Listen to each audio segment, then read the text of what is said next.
Hello friends, welcome you all to your YouTube channel study with रू। आज हम करेंगे मैकेनिक्स 2 का chapter motion of a particle attach to an elastic string. इसके एक Hooke's law इस वीडियो में करेंगे और हुक्स लॉ पे बेस्ड एक छोटी सी थ्योरम है, वो भी हम इस वीडियो के अंदर करेंगे। स्टार्ट करते हैं हुक्स लॉ से। हुक्स लॉ किस पे है, जैसे आपने चैप्टर का नाम भी देख ही लिया है कि हम इसमें इलास्टिक स्ट्रिंग से कुछ पार्टिकल अटैच करके और उसके मोशन के बारे में हम स्टडी करने वाले हैं। ठीक है, तो यहाँ पे ये क्या कहता है कि जैसे कोई स्ट्रिंग होता है, इलास्टिक है तो मतलब हम उसको खींच सकते हैं, खींचने पे वो थोड़ा सा एक्सटेंड हो जाता है। ठीक है, तो एक स्ट्रिंग ले रखा है हमने, जिसका एक एंड जो है वो हमने एक पॉइंट पे जो है वो फिक्स कर दिया है। ठीक है, मतलब मान लो कि हमने एक जगह पे एक एंड उसका बांध दिया है और दूसरी साइड से हम उसको पकड़ के जो है वो खींच रहे हैं। ठीक है, तो जब हम उसको खींचेंगे तो उस स्ट्रिंग के जो लेंथ होगी वो इंक्रीज हो जाएगी। जो आपकी इंक्रीज्ड लेंथ होती है उसको हम बोलते हैं एक्सटेंशन। ठीक है, तो ये जो एक्सटेंशन होती है ना, जो ये लेंथ इंक्रीज हुई है हमारे खींचने पे, इस एक्सटेंशन के बारे में क्या कहता है, ये इस एक्सटेंशन को एक्स से हमने डिनोट किया है, ये मैं आपको बाद में बता दूंगी। इस एक्सटेंशन को हमने एक्स से डिनोट किया है। कहता है कि ये जो एक्सटेंशन आती है स्ट्रिंग के अंदर, ये डायरेक्टली प्रोपोर्शनल होती है प्रोडक्ट ऑफ किस किस का product, tension and natural length. यहाँ पे नेचुरल लेंथ से हमारा क्या मतलब है, नेचुरल लेंथ से हमारा मतलब है जब हम स्ट्रिंग को बिना खींचे सीधा रखते हैं तो उस स्ट्रिंग की कुछ ना कुछ तो लेंथ थी, उस लेंथ को हमने एल से डिनोट किया है। ठीक है, मैं थोड़ा ऊपर कर देती हूँ, नीचे मैंने ये लिख भी रखा है। अब देखिए, यहाँ पे जो आपका एक्स है वो एक्सटेंशन है, जो एल है वो नेचुरल लेंथ है, टी से आपका है टेंशन। तो जो आपका एक्सटेंशन है वो डायरेक्टली प्रोपोर्शनल होता है product of natural length and tension and inversely proportional. Inversely proportional किसके, inversely proportional to the area of the cross section of string. यहाँ पे जो ए है, कैपिटल ए है, वो डिनोट करता है एरिया ऑफ क्रॉस सेक्शन को। बात क्लियर है? तो जब आप इन दोनों इक्वेशंस को कंबाइन करोगे तो आपके पास जो रिजल्ट बनेगा, मैं पहले ये लिख देती हूँ, जब आप इन दोनों को कंबाइन करोगे, ठीक है, तो आपके पास क्या बनेगा कि जो आपका x है वो डायरेक्टली प्रोपोर्शनल है एल टी बाय ए के। यही बनता है। जब आप प्रोपोर्शनैलिटी के साइन को हटाते हो तो आपका क्या होता है, इक्वल में उसके लिए कोई कांस्टेंट आता है, यहाँ पर वो कांस्टेंट होगा ये। ठीक है, इस लैम्डा को कहा जाता है यंग्स मॉडुलस ऑफ इलास्टिसिटी। ठीक है, जिसको आप डायरेक्ट ऐसा भी बोल सकते हो, modulus of elasticity.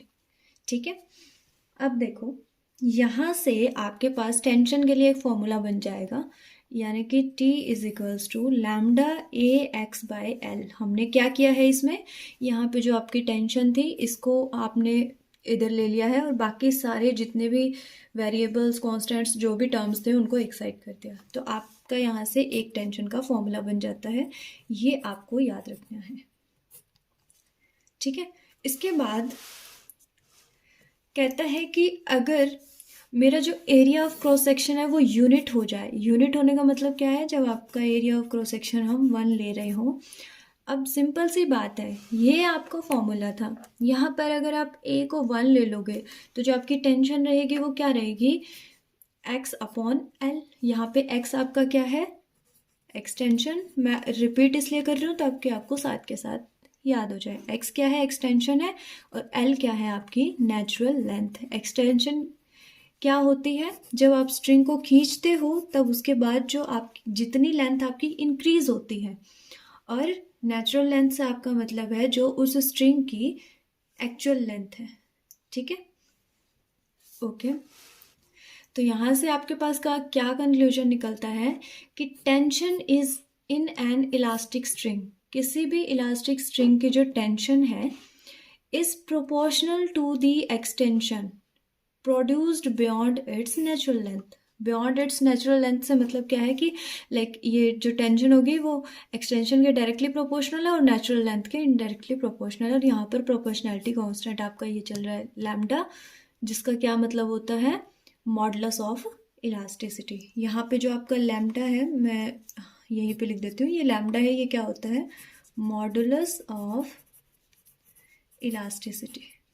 Elasticity clear है यहाँ तक।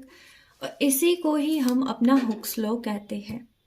ये वाली जो रिजल्ट आपके पास आई है कौन सी, कि tension is equals to lambda X upon L, ये याद कर लेना, ये भी ज़रूरी है। आप अगली जो थ्योरम करने वाले हो उसमें यही यूज़ हम करेंगे, ठीक है।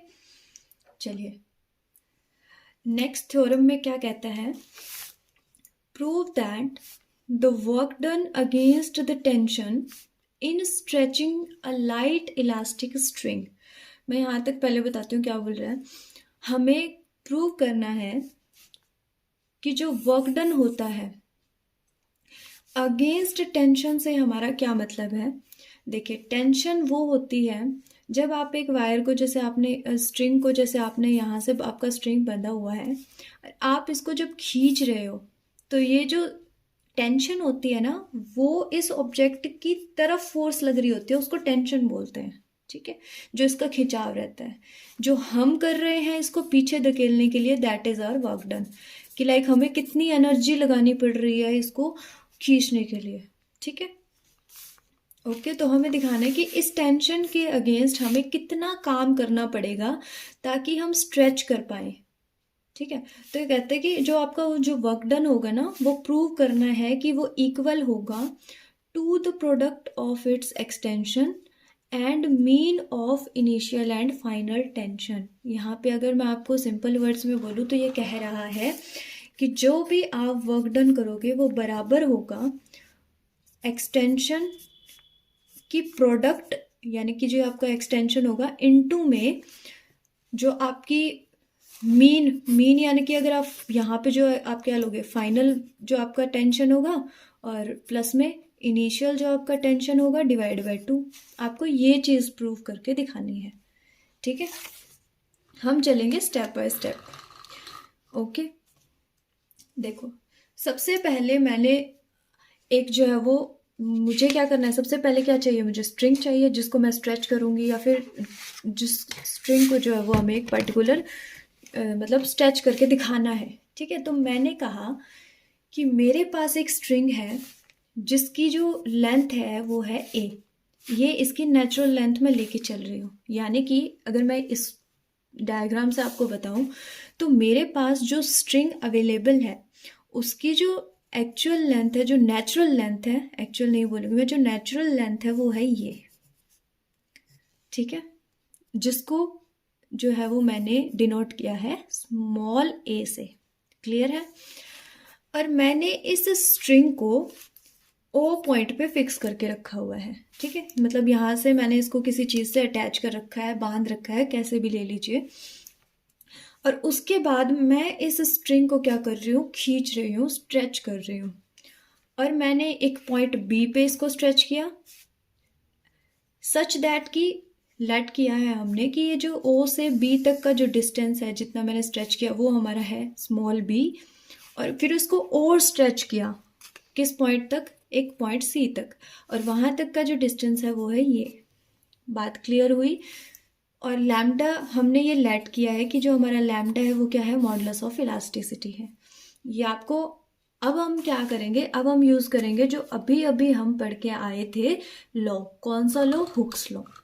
तो बाय हुक्स लॉ हमें पता है कि जो टेंशन होती है वो क्या थी अपनी, tension is equals to lambda, और जो भी आपका क्या था एक्सटेंशन था, एक बार मैं दिखा देती हूँ आपको क्या था, सॉरी यहाँ से आपको क्लियर नहीं दिखे शायद, बट ये देख लीजिए क्या है कि जो आपकी टेंशन थी वो क्या है, lambda into extension divided by actual या नेचुरल लेंथ, ठीक है, यही था। तो ये आपका लैम्डा है इंटू में जो भी आपकी एक्सटेंशन है डिवाइडेड बाय जो आपकी नेचुरल लेंथ है, जिसको हम एल से डिनोट कर रहे हैं। बात क्लियर है, यहाँ तक आपको पता है कि हुक्स लॉ क्या था, ये था। ओके अब मैंने यहाँ लिखा है टीबी, तो इसका मतलब है कि टेंशन एट बी, और इसका मतलब है टेंशन एट सी। ये मैंने जस्ट डिनोट करने के लिए लिखा है। आप चाहो तो आप इसको ऐसे लिख सकते हो कि टेंशन एट बी, बट अगर आप टी ऑफ बी लिख रहे हो तो आपको ये भी दिखाना पड़ेगा साइड में कि मतलब आपने ये किसके लिए डिनोट किया, मतलब किस चीज़ को डिनोट कर रहा है ये साइन, ठीक है। अब देखो फॉर्मूला क्या था, लैम्डा लैम्डा। अब एक्स क्या था, एक्सटेंशन। एक्सटेंशन का मतलब मैंने क्या बताया कि जब हमने उसको खींचा या जब हमने उसको स्ट्रेच किया, तब वो कितना स्ट्रेच हुआ वो आपका एक्सटेंशन होता है। तो आप देखो अगर आप बी पॉइंट तक की बात कर रहे हो, ठीक है, तो ये तो उसकी नेचुरल लेंथ थी, तो एक्सटेंड कितना हुआ है, वो आपने कितना एक्सटेंशन किया ए से बी तक। तो आपको क्या करना पड़ेगा, सिंपली ओ से बी तक का जो डिस्टेंस है, ठीक है, उसमें से जब मैं ओ से ए तक का डिस्टेंस माइनस करूंगी तब मेरा आएगा ए बी, और यही मेरी क्या है, एक्सटेंशन है। तो सिंपली यही काम यहाँ पे इसने किया है कि एक्स की वैल्यू क्या होगी, जो डिस्टेंस है ओ से बी तक का वो क्या है अपना, ओ से बी तक का क्या है, बी। बी में से माइनस क्या करना पड़ेगा अपने को, ओ से ए तक का डिस्टेंस, और वो कितना था, ओ से ए तक का डिस्टेंस कितना था, ए, वो यहाँ पे लिखा है। और अपॉन में क्या आता है, एल, जो आपकी क्या होती है, नेचुरल लेंथ होती है, और नेचुरल लेंथ हमारी कितनी है यहाँ पर, स्मॉल ए, और वो मैंने यहाँ लिख दी।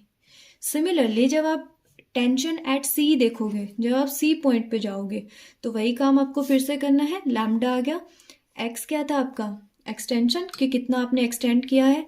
फिर से आप वही काम करो, जो ओ से सी तक का डिस्टेंस है दैट इज स्मॉल सी, उसमें से सब्ट्रैक्ट करोगे कितना, जो आपका नेचुरल लेंथ था, या फिर जो आपका ओ से ए तक का जो लेंथ था, ठीक है, वो ए है, अपॉन में नेचुरल लेंथ आपकी ए है। ये आपके पास दो इक्वेशंस बनके तैयार हो गई, ठीक है। अब हमें क्या निकालना है, क्वेश्चन के अकॉर्डिंग या अपनी थ्योरम के अकॉर्डिंग हमें निकालना है टू फाइंड आउट कि हमें जो है वो इस स्ट्रिंग को बी से सी तक लाने के लिए कितना वर्क डन करना पड़ा, यही हमें बताना है बेसिकली। तो मैंने क्या किया, मैंने कहा कि जब मैं बी से सी तक जा रही थी, तो जब मैं उसको खींच रही थी मतलब, तो एक पॉइंट आता है पी, ठीक है, और वो P इस O से X डिस्टेंस पे है, यानी कि जो O से P तक का जो डिस्टेंस है वो X है। फिर जब मैंने इसको और खींचा तो एक पॉइंट आता है Q, ठीक है, जो P से Q तक डेल X के डिस्टेंस पे है, मतलब बहुत ही स्मॉल डिस्टेंस की मैं बात कर रही हूँ यहाँ पे, ठीक है, तो बहुत ही थोड़ा सा मैंने उसको खींचा है आगे। तो जो मैंने यहाँ पे लिखा है कि O से P तक का जो डिस्टेंस है दैट इज X, जो P से Q तक का डिस्टेंस है दैट इज डेल एक्स, बहुत ही स्मॉल डिस्टेंस। तो जो O से Q तक का डिस्टेंस होगा, मतलब आपका ये O था, ये P था, उसके बाद Q था, तो यहाँ से यहाँ तक का डिस्टेंस और यहाँ से यहाँ तक का जब इनको ऐड करोगे तो O से Q बन जाएगा, तो वो कितना है, x प्लस डेल एक्स। यहाँ तक बात क्लियर है, ओके। आगे देखो, अब हम क्या कर रहे हैं, टेंशन निकालना था हमने अपने को, हमने अब निकालना है कि जब मैं उस P पॉइंट पे पहुंची तो मेरी टेंशन कितनी थी। अब टेंशन का फॉर्मूला क्या था, T is equals to lambda x by L, वही अप्लाई होगा। जितना डिस्टेंस था, x क्या था अपना, जो मतलब P पॉइंट तक का डिस्टेंस में से माइनस करोगे A पॉइंट तक का डिस्टेंस अपॉन A। यहाँ तक चीज़ें क्लियर हैं। आगे देखो, the work done against tension in stretching the string from P to Q। हम क्या कर रहे हैं, हम पहले एक स्मॉल चेंज की बात कर रहे हैं, डेल एक्स चेंज पर बात कर रहे हैं। तो हम कह रहे हैं कि इस डेल एक्स जो हमने छोटा सा टाइम पीरियड था, जो छोटा सा डिस्टेंस हमने लिया, जो छोटी सी कह दो आप, डेल का मतलब तो बहुत स्मॉल होता है ना, वेरी वेरी स्मॉल की हम बात कर रहे हैं। तो यहाँ पे इतना खींचने के लिए हमें कितना वर्क डन करना पड़ा, हम ये देख रहे हैं कितना करना पड़ेगा, tension at P into del x, ठीक है। अब P पे टेंशन कितना निकला है, lambda into x minus a by a, इस इक्वेशन से आपने लिखा, इंटू में अपना डेल एक्स हो गया। अब देखो, ये हमने बात की वेरी वेरी स्मॉल के लिए, अब वर्क डन हमने स्मॉल के लिए निकाल लिया। अब हमें क्या निकालना था, बी से सी तक का वर्क डन निकालना है। तो सिंपल सा एक मेथड है इसको करने का। स्मॉल चेंज को जब आप इंटीग्रेट कर देते हो तो वो बिग चेंज को दिखाता है ना। तो अब क्या है, हमने स्मॉल के लिए निकाल लिया है, डेल के लिए निकाल लिया है। तो अब हम क्या बात करेंगे, अब हम बात करेंगे बी से सी तक के लिए। ठीक है, जो हमारा, मैं यहाँ फिर से बना देती हूँ, क्या था, ओ था, ये अपना ए तक अपनी जो नेचुरल लेंथ थी, फिर हम बोल रहे थे एक बी पॉइंट था, फिर हमने कहा वो सी तक पहुंचा, और यहाँ पर हमारे पास एक पी था और एक क्यू था, और यहाँ पे ये डेल एक्स था। बात क्लियर है यहाँ तक। अब हम बात कर रहे हैं कि हमने बी से सी तक लाने के लिए कितना वर्क डन किया, कितना काम किया, यही तो हमें निकालना है। हमने अब जो हमने स्मॉल वर्क डन किया था इसको किया इंटीग्रेट, और लिमिट्स लगा दी जहाँ से जहाँ तक हमें निकालना है। कहाँ से कहाँ तक, इस बी से हमें इस सी तक निकालना है, जो हमने लिमिट लगा दी। बात क्लियर हुई। आगे कुछ नहीं है, आगे सिंपल इंटीग्रेशन चल रहा है। इंटीग्रेशन सॉल्व करोगे तो आपका लैम्डा और ए दोनों क्या है, कांस्टेंट है, बाहर निकल गए। बात क्लियर है। अंदर चल रहा है x माइनस ए इंटू में डी एक्स। ठीक है, इंटीग्रेशन किसका चल रहा है, इसका, x माइनस ए और डी एक्स। अब क्या होगा, x माइनस ए की पावर कितनी है, 1। जब इंटीग्रेशन करोगे तो x माइनस ए, एक पावर ऐड हो जाएगी तो कितना हो जाएगा, 2, और उसी से डिवाइड कर दो, ये बनेगा। समझ आ रहा है। अब क्या किया, लैम्डा बाय ए तो बाहर आ ही गया था क्योंकि वो कांस्टेंट है, और ये 2 भी कांस्टेंट है, इसको भी मैंने बाहर ले लिया। अंदर क्या बच गया, x माइनस ए का होल स्क्वायर, और लिमिट क्या लग जाएगी, बी से सी तक की लिमिट लगा दी। अब लिमिट्स कैसे अप्लाई होंगी, upper limit minus lower limit. तो इस x की जगह पहले c पुट करो, फिर माइनस में इस x की जगह b पुट करो। यहाँ तक क्लियर हो रही हैं चीज़ें। उसके बाद ये अपना a है, ये b है, तो a square minus b square का फॉर्मूला क्या होता है, यहाँ पे क्या हो रहा है, a square minus b square, और ये क्या होता है, a प्लस बी इंटू में a माइनस बी। तो ये अप्लाई कर दिया, एक बार इन दोनों को सब्ट्रैक्ट कर दिया और एक बार इन दोनों को ऐड कर दिया। क्लियर है। उसके बाद देखो, ये माइनस का था, ये प्लस का था, फिर जस्ट इसको लिखा हुआ है कि लैम्डा अपॉन में 2a, यहाँ से अपना c माइनस बी बच गया, और ये चल ही रहा है एज इट इज। क्लियर है। नेक्स्ट स्टेप में इसने कुछ नहीं किया, जस्ट अरेंज करके लिखा हुआ है। अगर आप थोड़ा सा ध्यान दो तो यहाँ पे c माइनस बी था, c माइनस बी है, यहाँ पे 2 था, यहाँ पे 2 है। यहाँ तक तो क्लियर है। अब देखो c minus a b minus a, c minus a b minus a, दोनों को अलग अलग करके लिख दिया खाली। अब जब आप इसमें से लैम्डा बाय ए कॉमन निकाल लोगे तो अंदर ये वाला टर्म बच जाएगा और यहाँ पे लैम्डा बाय ए आ जाएगा। कुछ नहीं कर रखा है, इसी को अरेंज करके लिखा हुआ है। एक बार ध्यान से देख लो क्या किया है। c माइनस बी बाय 2 था, उसको एज इट इज लिख दिया। लैम्डा बाय ए को अंदर एक बार इसके साथ मल्टीप्लाई कर दिया और एक बार इस वाले टर्म के साथ मल्टीप्लाई कर दिया। और ऐसा क्यों किया, क्योंकि c माइनस बी आ गया, इनटू में आपके चल रहा है 1/2, इनटू में चल रहा है, ये क्या है, ये है आपका टेंशन एट c, और ये क्या है, टेंशन एट b। तो c माइनस बी क्या था आपका, BC, और tension eight c plus tension eight b का हाफ, तो मतलब डिवाइडेड बाय 2 है ना ये, तो ये क्या बन गया, mean of tension eight b and c। तो थ्योरम में क्या था, वही हमने कर दिया है प्रूफ। क्या प्रूफ किया है कि तो जो वर्क डन होता है टेंशन के अगेंस्ट स्ट्रेच करने के लिए किसी भी स्ट्रिंग को, वो इक्वल होता है प्रोडक्ट ऑफ, किस किस की प्रोडक्ट, एक्सटेंशन की प्रोडक्ट, किसके साथ, mean of initial and final tension. Tension थी दोनों पॉइंट्स की, जो इनिशियल और फाइनल पॉइंट था उनके मीन की। बात क्लियर हुई। ये क्या है आपका वर्क डन। तो work done is equals to the product of extension and mean of initial and final tensions. ये थी आपकी पहली थ्योरम। इसके बाद 2 थ्योरम है, वो हम नेक्स्ट वीडियो में करेंगे। Thank you so much. मिलते हैं नेक्स्ट वीडियो में नए टॉपिक के साथ।